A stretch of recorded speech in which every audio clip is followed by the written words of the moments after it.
There is always a bad to a good, a darkness to a light, a night to a day, a black to a white, a devil to an angel, and so on.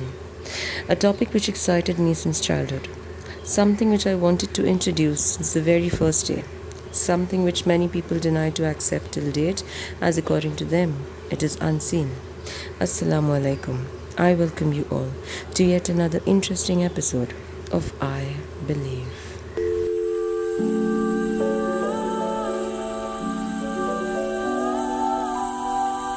To begin with, I was super excited to share this topic, but something or the other made me delay it till the very last moment. I was either not getting the flow or couldn't find the perfect introduction, which usually doesn't happen. I even lost my whitener in the beginning, which made me lose interest to some extent. But finally, I put all those things aside, seeked help from my Lord in order to continue with my planned script, Alhamdulillah. I think most of us, in some phase of our life, have experienced something unusual around us. We are either scared of it, or ignore its existence, or accept it as a creature from the unseen world.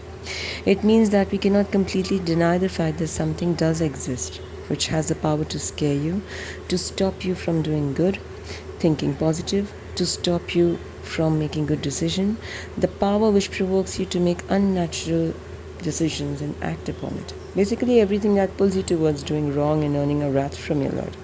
I have grown up watching horror movies with my family and cousins. On our part, we used to choose movies which were the scariest so that we enjoyed to the fullest. Years ago, when I was not so much inclined towards practicing Islam, these things used to excite me like anything. Like the more horror, the more exciting. It also meant that we won't be entering a room which is empty, alone.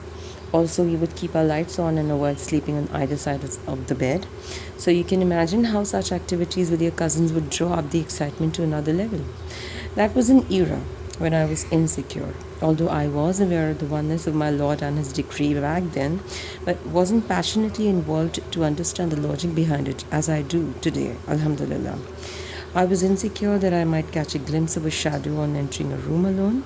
Secondly, sleeping with the light switched on made me realize that no one was standing at the corner and I'm safe. Also, I preferred sleeping in the middle of the bed in order to stay safe from someone pulling my leg from underneath the bed. When I think about that phase today, I think it was pathetic. Wallahi, wallahi. Also this and so much more. According to a hadith by Sheikh Uthaymin radiallahu anhu, it is proven from the Prophet ﷺ that souls once seized after death are stored in Al-Barzakh, a period between the person's death and his resurrection on the Day of Judgment. My research over the years have confirmed that there is nothing called ghost as such. The woman we've seen clad in a white sari waking up from the dead bed to take revenge from her evildoer is all imaginary and fictional.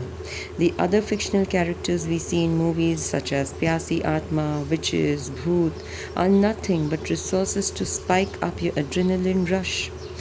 Since I was interested in knowing relevant facts about this topic, I did a lot of research regarding its truth in the light of Quran and Hadith.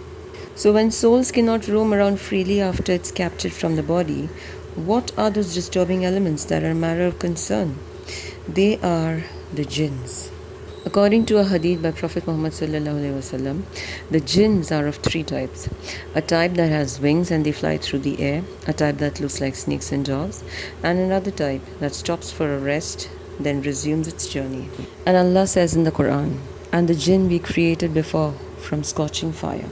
According to a hadith narrated by Aisha radiallahu anha, the Prophet ﷺ said, "The angels were created from light, the jinns were created from fire, and humans were created from that which has been described to you." Over the years, in my very recent information, I've come to know of Qareen, a constant companion appointed from among the jinn, with every individual from the time of birth till his last breath. It is clearly mentioned in Sahih Muslim, narrated by Prophet ﷺ, that the shaitan flows through the son of Adam as blood flows through his veins. And Allah says, "And among us are the righteous, and among us are others not so. We were of divided ways." So jinns are both good and bad, religious and God-conscious, and also deviated. They eat and drink and live in a separate world hidden from humans. I remember as children we were always told by my father that jinns are equally populated like humans in this world, but the only difference is that they can see us while we cannot. Their places of dwelling is most likely in ruins and unclean places like washroom, garbage dumps, and graveyards, etc. Since they can see us, they have the superiority to know our activities and also harm us either directly by them or by a particular person who does evil stuff and takes help of these unseen creatures to destroy someone so much so that they can even kill them. There are several real life incidents that prove the harm the jinns cause to human beings. Hearing unusual sounds or voices to make them feel terrified and disturbed is one of the ways used by them. They even try to attack them physically. The one who is being attacked doesn't find anyone when he looks around.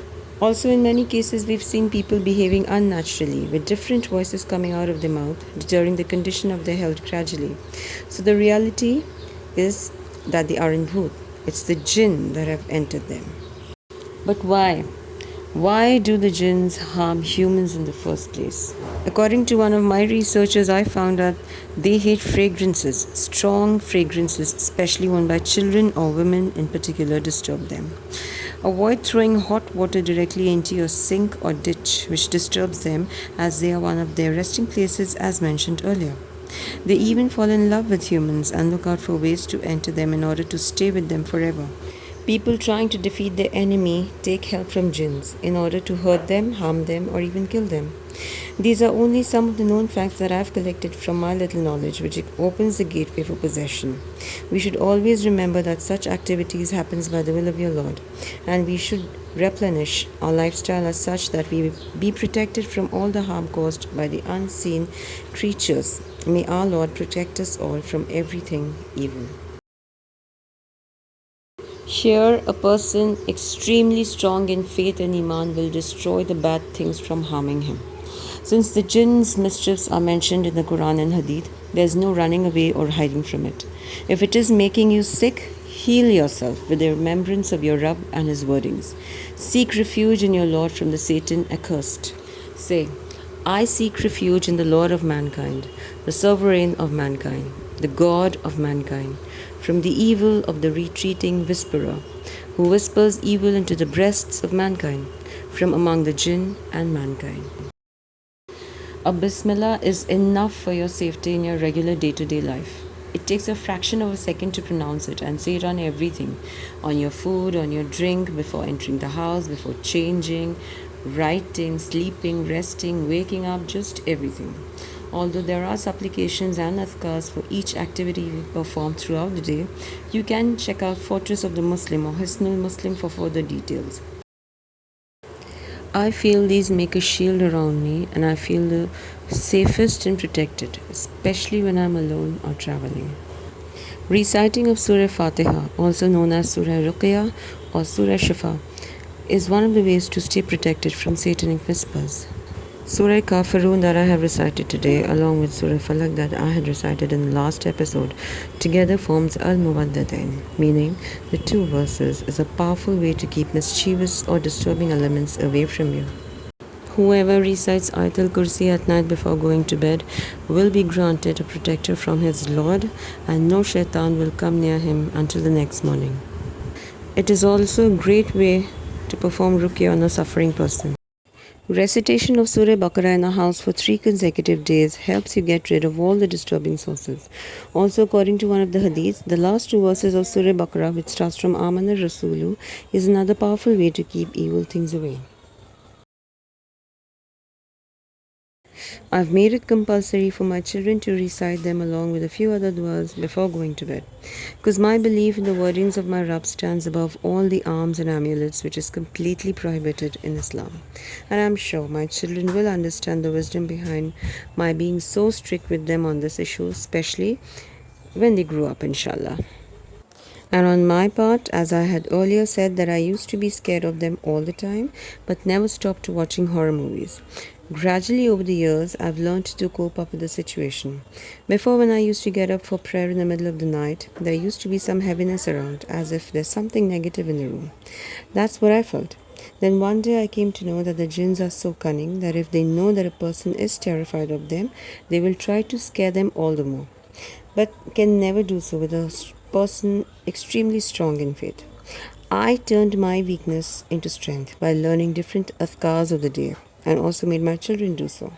Even today, I wake up in the middle of the night for prayers. Even today, I sometimes feel the negativity or hear something. The first thing that I do is ignore everything and seek refuge in my Rabb. I feel that these supplications are actually kind of shielding me like a ring from all around and protecting me from all outside sources. Alhamdulillah. Be firm on your faith. Your iman or belief is your biggest strength, which can overcome everything in every situation. Know your strength, trust your instincts. Your Lord will shield you from all the outside sources, inshallah. He will guard you, protect you, save you. When He has sent you to this world covered in a sack, it is He who will take care of you and keep you safe till your last breath. All you need to do is believe. It was again impossible for me to pen down a lengthy topic in a span of 10 to 12 minutes, but I've tried to point out certain things which has affected me and made my vision more clearer towards this particular subject. I would share some more facts regarding this in future, inshallah. Do share your views and queries. I'm eager to go through them. Do share the khair and stay well until we meet again. Thank you for watching. I believe.